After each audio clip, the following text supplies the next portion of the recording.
I also have medieval times name like the gentleman that was up here a second ago. Mine is Sir Yell a Lot, and it's at least that's part of my personality when I'm at work. And I'm usually I'm asked to speak at different functions, and I'm asked to try and speak to different groups, and usually it's to try and inspire. I sitting here as I was gathering my thoughts coming here today, and sitting here just embracing the energy in this room. Heck, you guys are inspiring me. It's there's nothing I can do to inspire anything right now. The passion, the energy, the vibe that everyone has in this room is special. By the way, the two nights that were kind of dueling over here, when I started eating over here, it made me drop my fork. If I can have you escort the referees to the court anytime we play, and make sure you whisper what's going to happen in their ears if they're not nice to the Gamecocks, that'd mean a lot. But no, I'm going to share some thoughts with you. I'm going to share some personal views, some feelings, and more than anything, say thank you to all the heroes that are in here tonight. Thank you to all the men and women that wear that uniform. Because, I didn't grow up in one of the nicer neighborhoods. Definitely didn't grow up in the neighborhood I live in right now. And I spend a lot of time speaking to my kids about how lucky they are, that they get to run around the front yard and go house to house and not worry. And I get to sit on my couch and not worry. But when I was a kid, we did do a lot of running around. And it's because of your brothers and sisters, for all of you that are in here that serve and wear that uniform. You guys made us feel safe. Even though we were in a neighborhood that probably wasn't real safe, you guys made us feel like we can go play. And that's something that I've never forgotten. It's something that I know I respect and I appreciate every single day. And there's not a day that goes by that I don't speak to my children about it.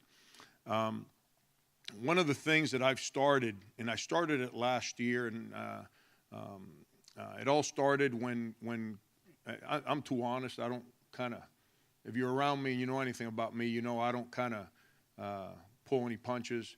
But it all started, I was at an airport recruiting, and it was actually almost a year ago. And it's when Colin Kaepernick first decided he was going to sit down for the anthem. And I'm sitting at the airport on the terminal looking at the TV set, and then I get on the plane, and it's the only time I have peace is when I'm in an airplane. And phones are off, there's no way of getting to me, and I usually get there and sit down and get a book and start reading, and I'll read 5, 6, 7, 8 pages, and I put the book down because that stimulates my mind to start thinking. And I started thinking, and I said, something powerful just took place. And I better educate my guys in that locker room because my season's right around the corner. And I better not be caught, how, when that first game comes around. Because I have an unbelievable responsibility of making sure I prepare young people to represent themselves first, their family second, and our university third, every single day. And I was on a long flight, and I thought about that the whole way home. As soon as I landed, I called all the players. By the way, I've learned, I'm not real good. This is where we're old-fashioned. You hear people talk about kids have changed all the time. Kids haven't changed. Kids are kids. What's changed is the times. What's changed is technology. What's changed is that, truth be told, kids in today's day and age have a lot more information in here than we did when we were their age, because they can access so much more. The problem is that they don't have the experience to understand what's good information and what's bad information. And that's where us, as the older ones, have to make sure we communicate with them to try and clarify reality from fiction, real information from misinformation. And as I landed, I learned from my children, 10 and 12 years old, my two youngest ones, how to mass text. I used to get text messages, And then I'd see different people kind of reply. I'm like, what's going on here? What is this? And my daughter's the one that said, Dad, that's called a mass text. I said, well, how's that work? So she showed me. So now I've got a group message for all our players and all our coaches.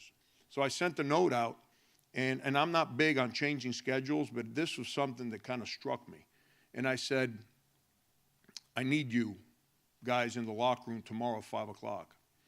And I didn't know what I was going to speak to them about, but I knew I needed to speak to them about today's society.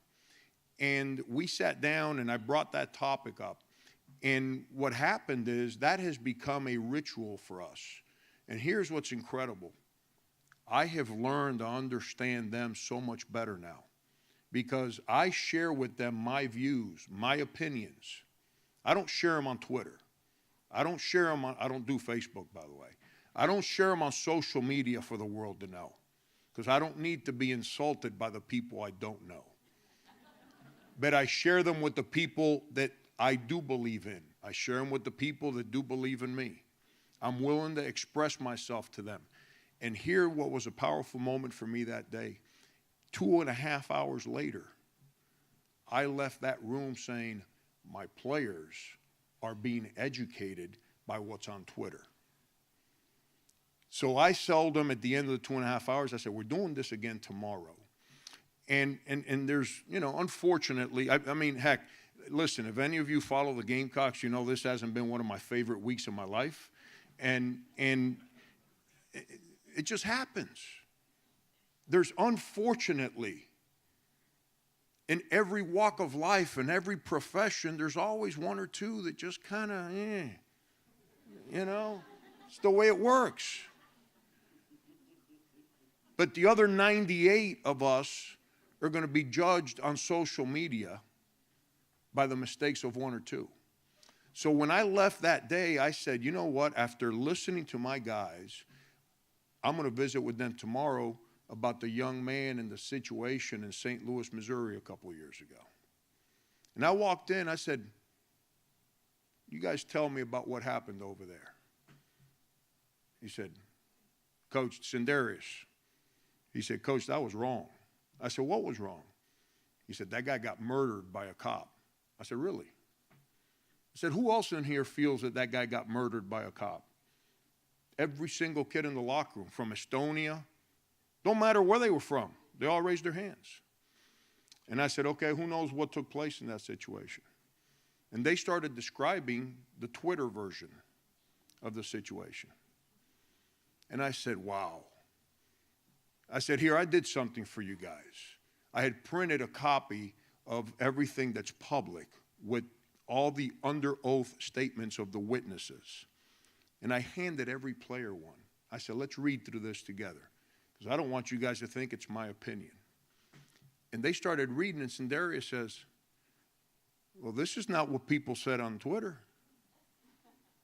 I said, so now I want you to put yourself, Sin, in the shoes of that police officer. And I want you to go through that whole experience as a police officer. What would you have done? And he didn't know how to answer that. I said, how many people here still think that that was just blatant murder? And all of a sudden, their opinion changed.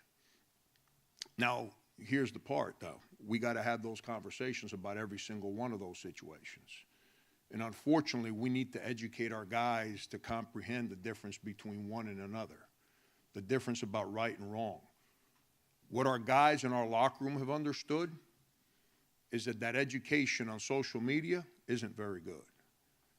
What we as the older ones have to understand is that even though for example, I do Twitter, I don't like Twitter. I don't like social media. My life is public enough the way it is. I don't need more people to know more. But what I can tell you is this, that's a powerful tool. It's a powerful tool. The negative stories are going to get more attention because the young generation follows social media. The young generation is going to be educated based on social media because that's what they do. And it's not going away. It's not changing. It's not becoming less relevant. It's only going to become more powerful.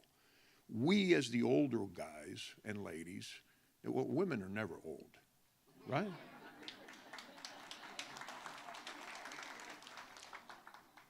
But we have to do a better job of utilizing how kids learn, to educate. See, the biggest problem we have in society right now is that disconnect between the young and the old. Because the young learn, heck, my son will sit next to me on the couch. He's 18 years old. And I recruit for a living, so I'm always on my phone. So I'm sitting on the couch talking on my phone. And I'll hang up and I'll say, hey, B, what do you think about, and he won't answer me. I'm like, yo, B. I'm like, what are you doing? He goes, Dad, I'm on the phone. I said, dude, you've been on the phone for 15 minutes. You haven't said a word. Who are you talking to? But yet, everything's a text. Everything's social media. We have to learn how to create the message to embrace the youth. I understand my players before they walk into practice, how they feel based on what they express on social media. I've been at home at 10 o'clock at night. I check Twitter, like really read it before I go to bed and as soon as I wake up.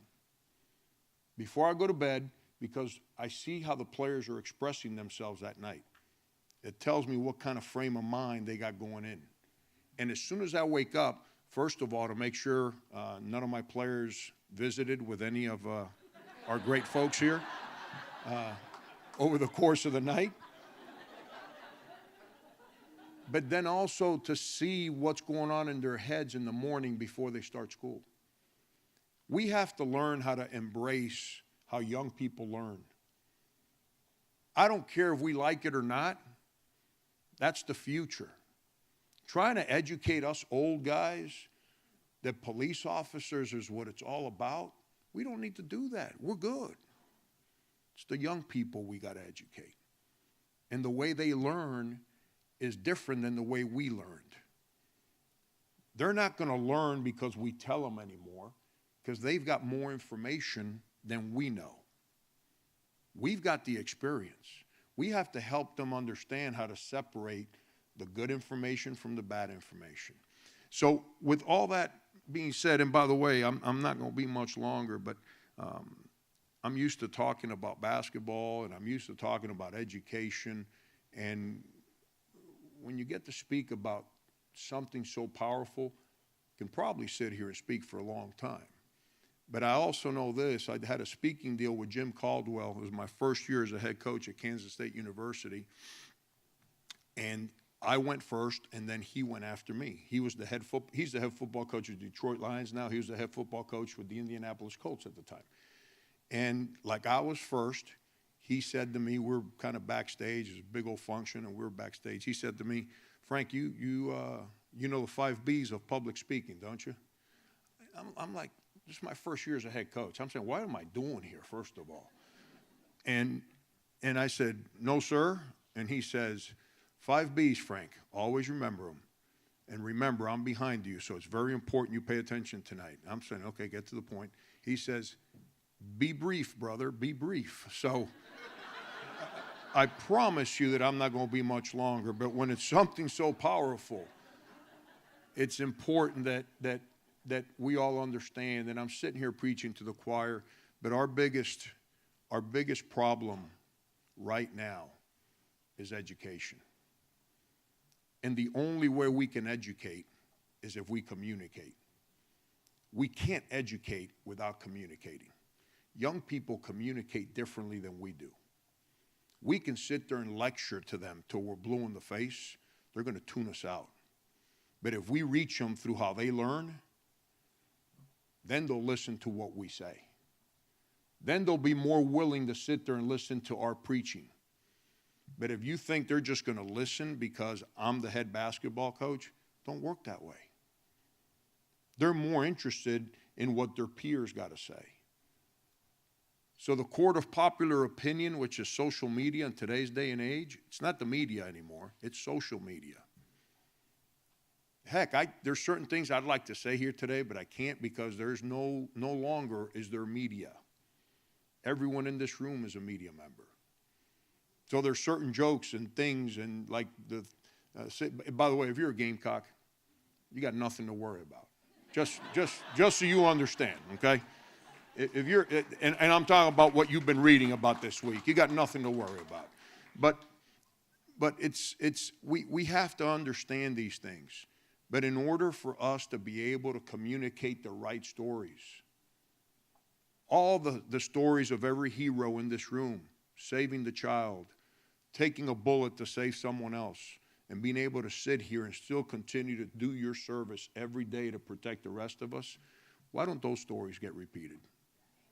Why don't those stories get celebrated the way the other stories just get beat up on? Greg's story, why doesn't that get celebrated because of this event? By the way, Cassie, I just met you. She just came to my office 2 days ago. I know she's an athlete at USC, but I got to tell you, I get paid to teach young kids how to deal with winning and losing. Those are games. Cassie, what you've done to take a crazy life situation, embrace it, find in your heart forgiveness, to turn it around and make it such an unbelievable, powerful moment like what I'm experiencing here today, something unbelievable inside of you. Make sure you keep doing it. Keep doing it. This place needs more people like you. And for everyone that's here, absolutely.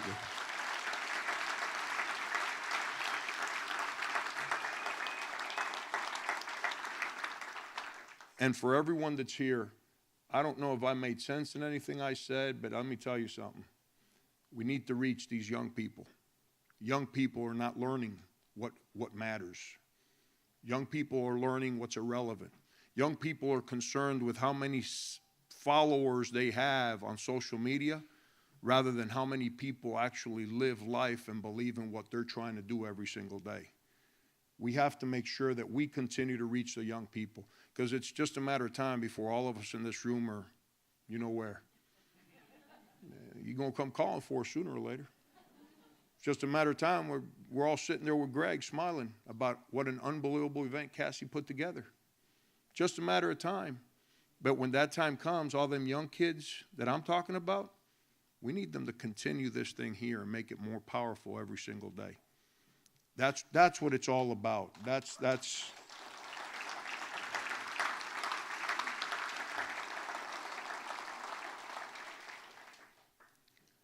I will leave you with this. I never met Greg. Obviously, I remember reading that whole story. The respect I have for the profession that he chose, for the one he served every single day, and the one he gave his life for, is second to none. Even though I never met him, after spending some time with Cassie, after feeling the vibe in this room, I know this. I'm going to feel Greg's spirit the rest of my life. Thank you so much.